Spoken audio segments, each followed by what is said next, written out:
یضاعف لہ العذاب یوم القیامہ، قیامت کے دن ان کے لیے عذاب دگنا کر دیا جائے گا۔ تو اس سے پہلے بھی کوئی نہ کوئی عذاب ہے کہ نہیں؟ عالم برزخ میں بھی عذاب ہے اور ثواب بھی ہے۔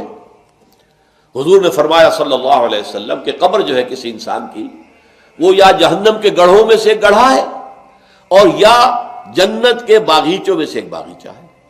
اب اس کی حقیقت کو ہم نہیں جان سکتے۔ دیکھیے، نوٹ کر لیجیے اچھی طرح، پکے اصول کے طور پر گرہ باندھ لیجیے، عالم برزخ اور عالم آخرہ کی کسی بات میں جو کچھ بتا دیا گیا اس سے آگے کھوج کرید مت کریں، اس لیے کہ یہ آیات متشابہات ہیں، ان کی اصل تعویل ہم نہیں جان سکتے۔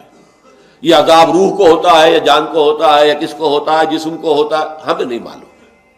یہ ہمارے اس غیب کے پردے سے ماوراء باتیں ہیں، اور ہم تو یؤمنون بالغیب میں سے ہیں، وہ لوگ ہیں کہ جو غیب کی باتیں، جن کی خبریں دی ہیں اللہ نے، اس کے رسول نے، اس کو مانتے ہیں۔ لیکن ان میں جو ہے اجمال کے اوپر ہی اکتفا کرنی چاہیے۔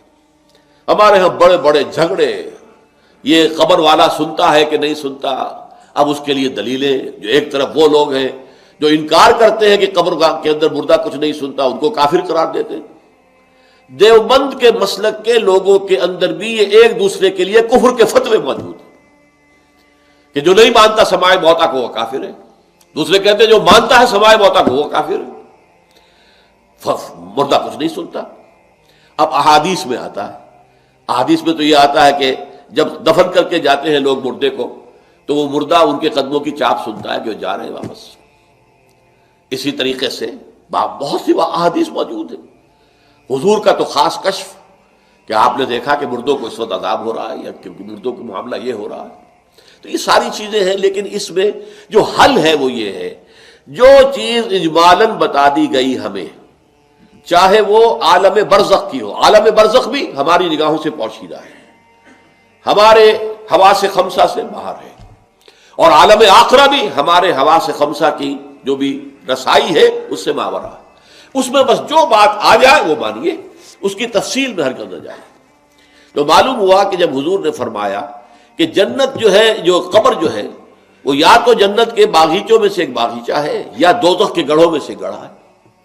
کہیں ایسے بھی کہہ دیا گیا کہ قبر میں جب مردہ جو ہے داخل ہو جاتا ہے تو یا تو ایک کھڑکی کھول دی جاتی ہے جنت کی طرف، جس سے جنت کی ہوائیں اور خوشبوئیں اسے آتی رہتی ہیں، روح و ریحان، اس سے وہ فائدہ مند ہو رہا ہے ابھی سے۔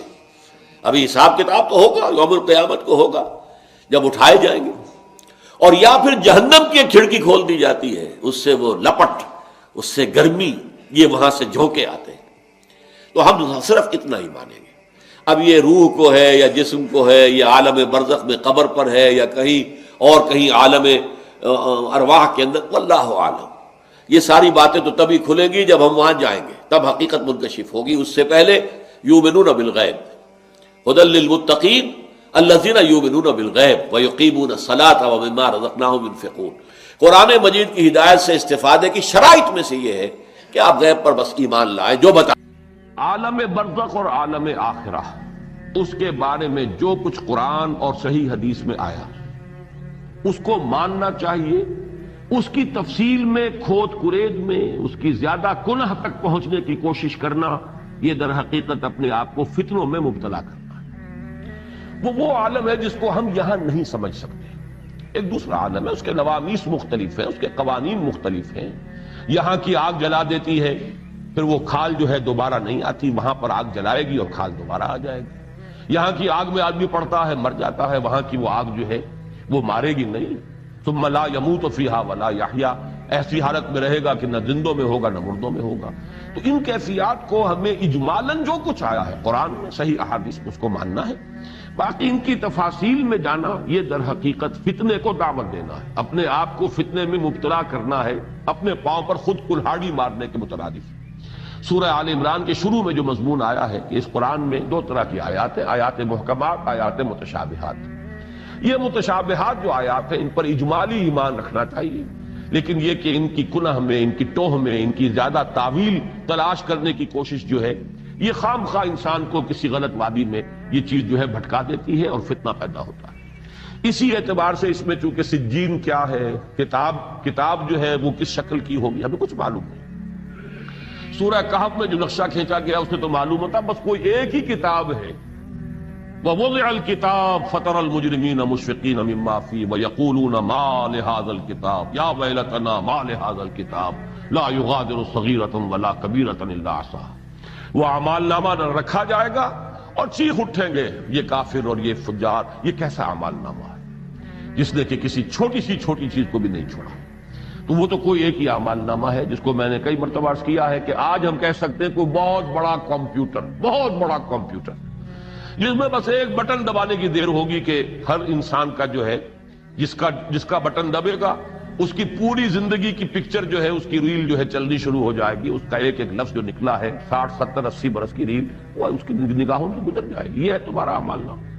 تو اس اعتبار سے اب وہاں پہ علیحدہ اعمال نامے ہیں، کفار کے علیحدہ ہیں، فجار کے، اور پھر جو ابرار ہیں ان کے علیحدہ ہیں. وہ سجین میں ہیں، یہ علیین میں ہیں. ان کی حقیقت کو یہاں سمجھنا ہمارے لیے محال ہے، ناممکن ہے. اجمالاً ایمان، یقین، تصدیق، لیکن یہ کہ تفصیل میں زیادہ اس کی توہ میں لگنا در حقیقت فتنے کو دعوت ہے.